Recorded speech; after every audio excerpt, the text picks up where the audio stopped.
Hello, how are you? Very difficult, isn't it, at the moment with the lockdown? We really hope everybody's okay at home. We hope everybody's safe and well. We're really missing you in school. A school without students is just a big empty building and it's not great at all. So we hope everybody's okay and we hope we're going to see you again soon. Now I'm sure you're thinking, when will we be back? When will school open again fully?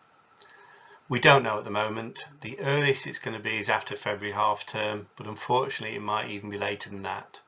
We hope that later this week we're going to find out a little bit more. There's meant to be an announcement, I think, from the Department for Education, a person called Gavin Williamson. The decision will be made by the government, not by the school, but as soon as we can reopen, we will. Now the lockdown is having an effect. The COVID infection rate in the local area is decreasing, although quite slowly, and it's still quite high compared to before Christmas, but there are signs it's working.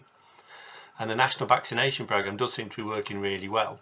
There's over 5 million people being vaccinated already, and I think they're on track for kind of mid-February for all the most vulnerable to be vaccinated, which is great news. So fingers crossed that can continue, and fingers crossed the lockdown continues to work.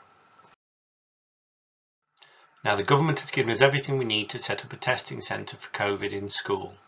These are the quick tests which take half an hour, and you do these tests yourself with a little swab in your throat and your nose. The tests aren't compulsory, they're optional, and if you do want a test when you return to school, hopefully in a few weeks' time, we'll need a consent form from your families which we'll send out just before we start testing. Now, as I'm sure you know, the summer exams aren't going to go ahead as originally planned due to all the COVID issues, lockdown and so on.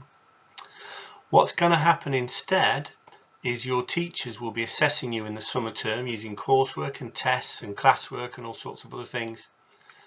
And their assessments will count as your final grades. There won't be an algorithm in the summer. The grades that teachers award you, they will be the final grades, although there will be some moderation of those grades within school to ensure that they're fair across the school and across the country. There will be a consultation on how this happens, and I'll tell you more about that on the next slide. The most important thing though is to keep working. All the work you do between now and those exams in the summer, those tests, those assessments and so on, will count. And of course all that learning will also help when you move on to college, to sixth form, to university, to apprenticeships, to employment, whatever it is you're going to do. So you do need to keep working, please. That's really, really important. The government's consulting on how to do the teacher assessed levels in the summer, the ones that are going to replace the exams. Their aim is to make sure it's fair across the country and between schools, and also fair year on year. And it's quite a complex consultation. Now you can fill this in as a student, your families can fill this in as well, and obviously lots of teachers will be filling it in on your behalf from school. The consultation is quite complex. I think there's 52 questions, which takes about an hour or so to work through, but it might be of interest to you just to find out more about what's going on.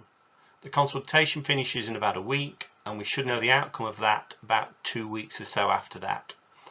As soon as we know the outcomes, we'll let you know what we're going to do about it and how we're going to help you to get those grades that you really, really deserve.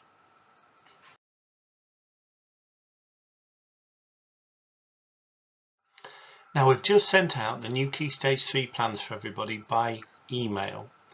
You should have received them on Friday, and it shows what work we want you to do, what subjects each day. We want everybody in each year group to follow the same plan, which will make it easier for you and your parents to know what you're meant to be doing each day, and easier at school for us to track what's happening. We want you to use the day plan that I've shown on the screen here, which matches your school day plan, and we think that structure will really help you to plan your work each day. Now there will be times when you can't stick to this plan for all sorts of really good reasons. If you can't stick to this plan, just do the best you can, but then catch up at a later time by going on to Google Classroom and following the tasks that are set there. Key Stage 4 and 5, we want you to follow your normal school timetable using timings that are shown on screen that are very similar to your daytimes in school. Your individual timetables will allow you to keep up with all your subjects, and to make sure that you don't fall behind. Now, staff will be following their normal schemes of learning, so it is important that you do your best to keep up. If you can't follow these exact timings, and there may well be very good reasons why occasionally you can't, just do your best and catch up when you can. When staff set work for your online learning for Key Stage 3, they'll use a wide range of resources, which includes Oak Academy and BBC Bitesize. Now, the reason we want you to use these resources is they provide high quality, really interesting videos and quizzes and so on, which will just add that bit of variety to your learning to make it a bit more interesting. And we really hope you get a lot of use out of these resources. One of our main resources for Key Stage 4 learning is GCSE Pod. Now, we've already used it over 5,500 times in the last few weeks, and I think students who have used it have found it really useful. The only trick to it is when you log on, use the Google button and then use your normal school email account and password. The other thing I'd say about it is you can actually use it to look up any topic for any subject at any point. So your staff will set you work using GCSE Pod, but you can use it as a general reference point at any point. And you may well find it very useful as we run up to revision and so on in the summer. Now, for Key Stage 5, we've got Seneca Premium. I know lots of you use the free version, but the premium version doubles the number of videos available. To access the premium version, simply log on to the system using your school account. And we think Seneca is really useful, and I know the feedback from students is they find it a really great piece of software. Okay, that's it from me. I hope you found this assembly useful. I'm really sorry we're closed. I think it's really important that everybody stays safe. We don't really like being closed, but at the moment I think it is the best thing to do. But we are really looking forward to everybody coming back to us again, hopefully fairly soon. So take care and stay safe, and we'll see you soon. Thank you.